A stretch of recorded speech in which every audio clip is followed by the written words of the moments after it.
નમસ્કાર વિદ્યાર્થી મિત્રો, આજે આપણે ગુજરાતી વિશે ભણવાના છીએ. તેની અંદર દ્વિતીય સત્રમાં પહેલું કાવ્ય છે ચરણોમાં. તેના વિશે આપણે અભ્યાસ કર્યો હતો. કાલે આપણે એની સમજૂતી મેળવી હતી. આજે આપણે તેના સ્વાધ્યાયના પ્રશ્નો જોઈશું. સર્વપ્રથમ ચરણોમાં એક કાવ્ય છે. એનો કાવ્ય પ્રકાર છે ઉર્મી ગીત અને તેના કવિ છે યોસેફ મેકવાન. શું નામ છે? યોસેફ મેકવાન. હવે આ કાવ્યના કેટલાક પ્રશ્નો છે તેની વાત કરીએ.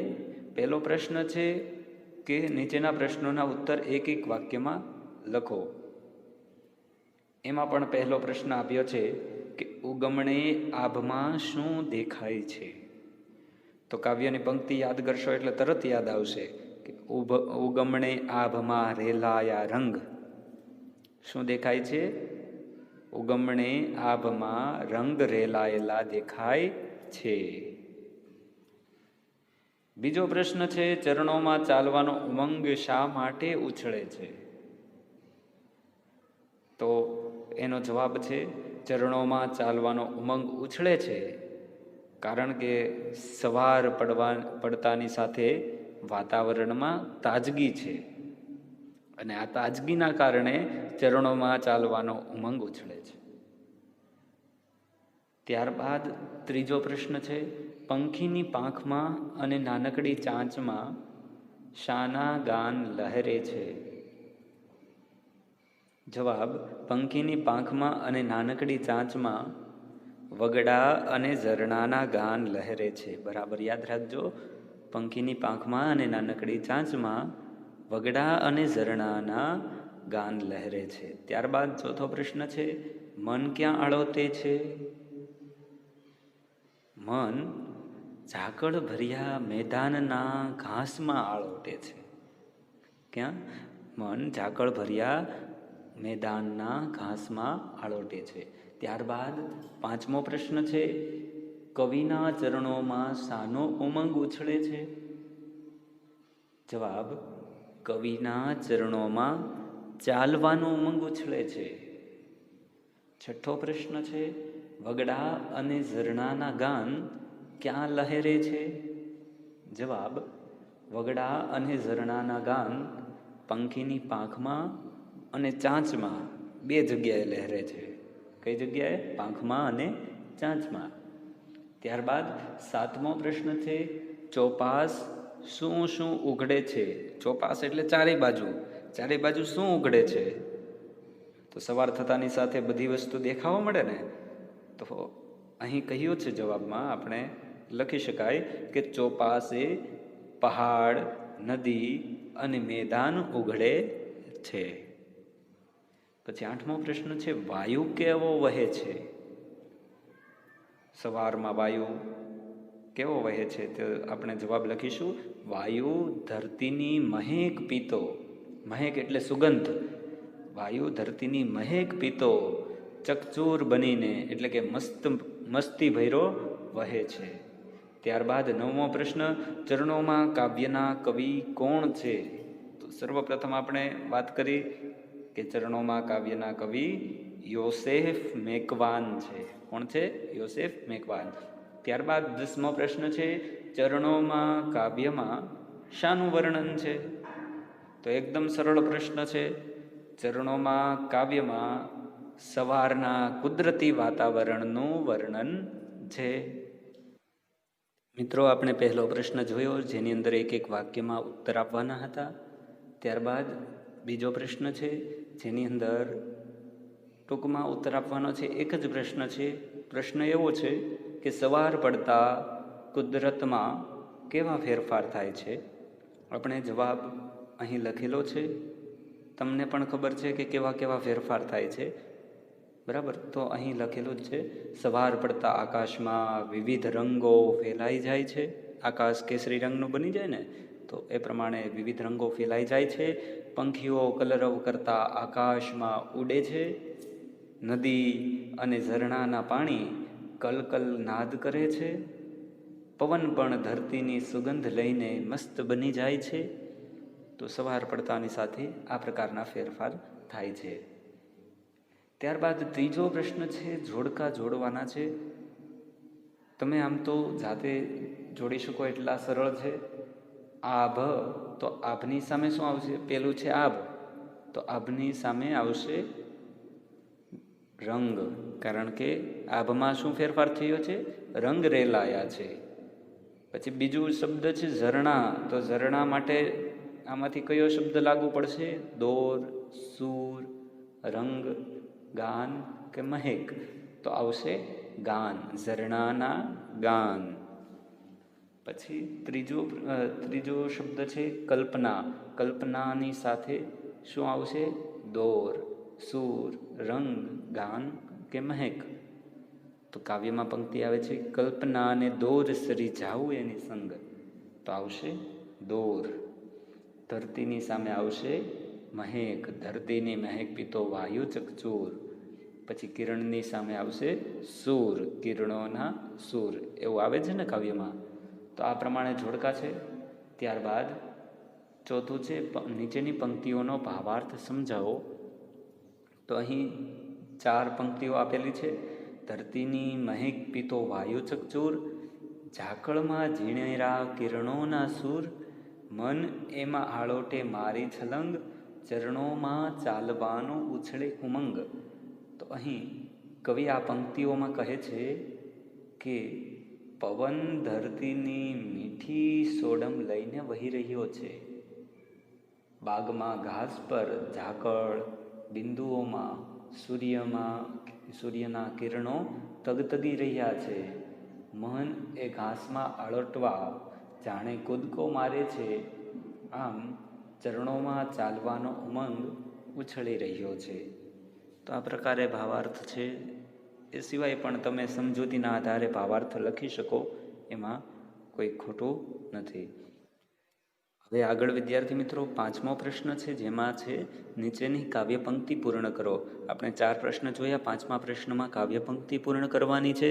તમારી પાસે પાઠ્યપુસ્તક છે જ, તો એમાં આપેલું છે, એના આધારે તમારે આ કાવ્ય પંક્તિ સરસ મજાના અક્ષરે લખવાની છે, પાઠ્યપુસ્તકમાંથી જોઈને.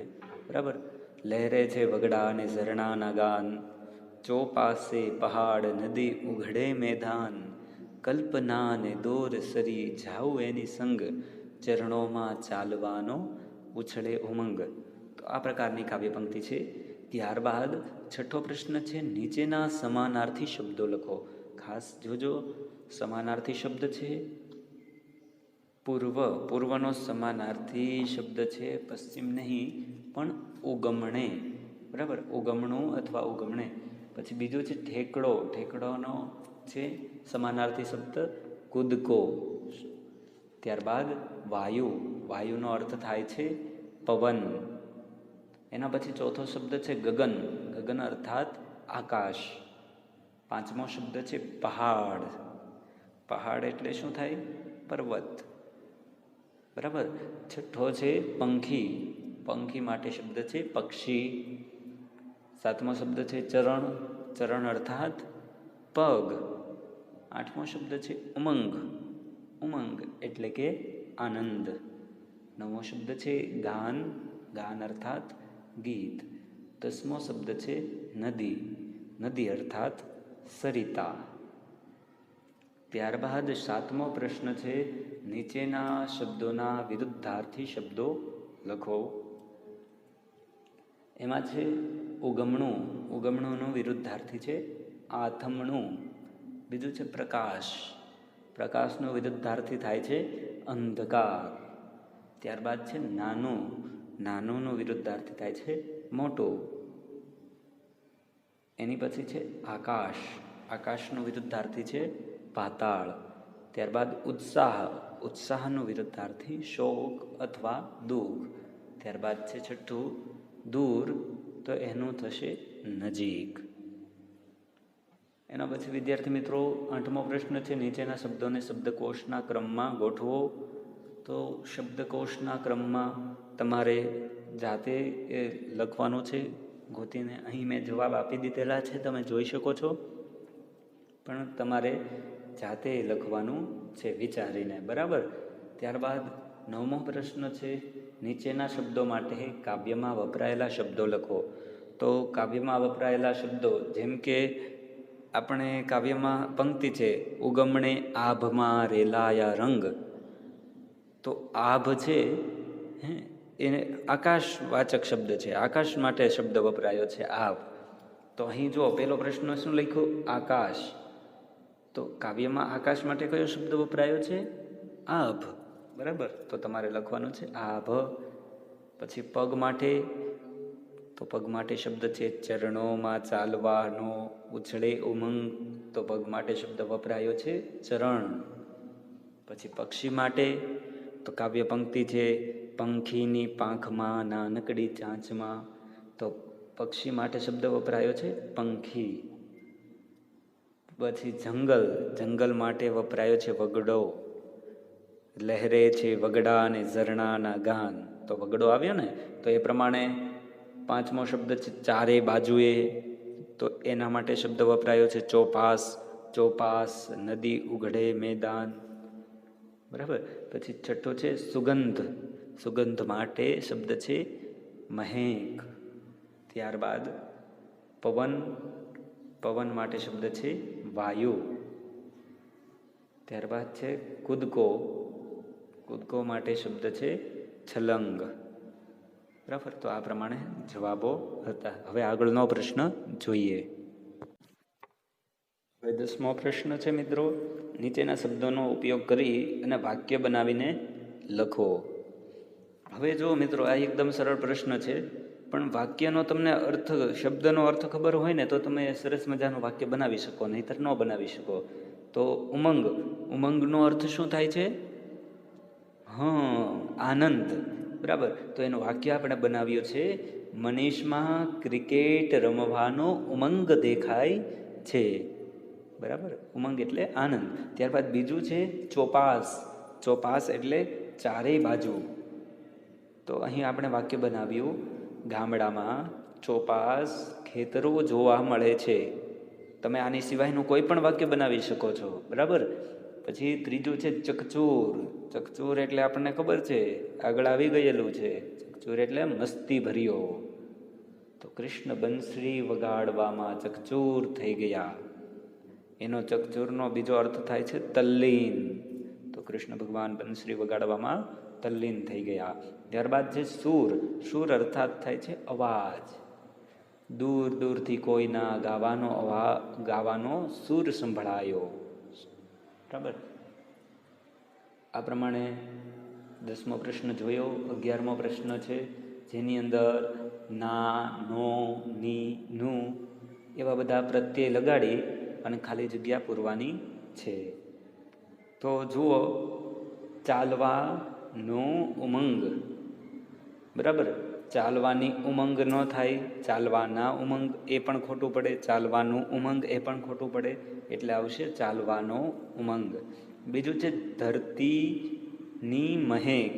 કારણ કે સ્ત્રીલિંગ શબ્દ છે એટલે ની આવ્યું, પુલ્લિંગ હતું એટલે નો આવ્યું.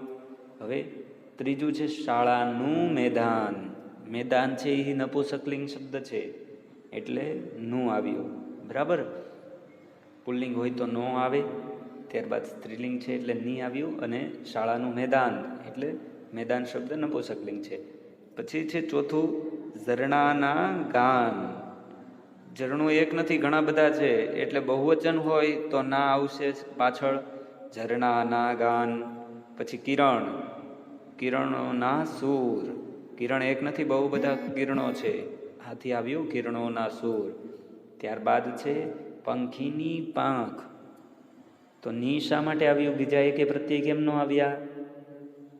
કારણ કે પાંખ છે, આગળનો શબ્દ છે ને પાંખ, એ સ્ત્રીલિંગ શબ્દ છે, એટલા માટે પંખીની પાંખ એવું લાગ્યું. તો અહીં તમને બધા જ પ્રશ્નો વ્યવસ્થિત સમજાયા હશે. આ બધા જ તમારે સ્વાધ્યાય પોથીની અંદર પ્રશ્ન અને જવાબ લખવાના છે, સમજવાના છે, યાદ કરવાના છે. અસ્તુ. જય હિન્દ, જય ભારત.